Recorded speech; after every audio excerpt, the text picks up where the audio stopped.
In this video, I'm going to go over how to freeze and unfreeze panes. And the reason you want to freeze panes in Excel is if you're working with a large data set and you always want to see certain rows or columns. And in this example here, I've frozen a big chunk of rows and columns. So now when I scroll through the data set, it doesn't look like my data is moving.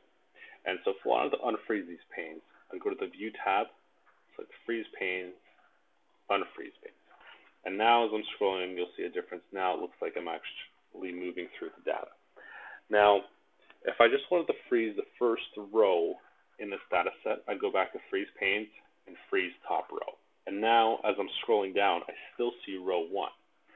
Now, if I wanted to freeze the first column, similarly, I select first column. I'll scroll to the right, and I still see column A. Now, if I wanted to freeze both row 1 and column A, then what I'd do is unfreeze the pane and select cell B2, and then hit the Freeze Panes button. And the reason this is important is because when I hit this button, this Freeze Panes button, it's going to look at my active cell and freeze all the rows above it and all the columns to the left of it. So, if, for example, I wanted to freeze the first 2 rows and the first 2 columns, then what I do is select cell C3, because C3 has 2 rows above it and 2 columns to the left of it.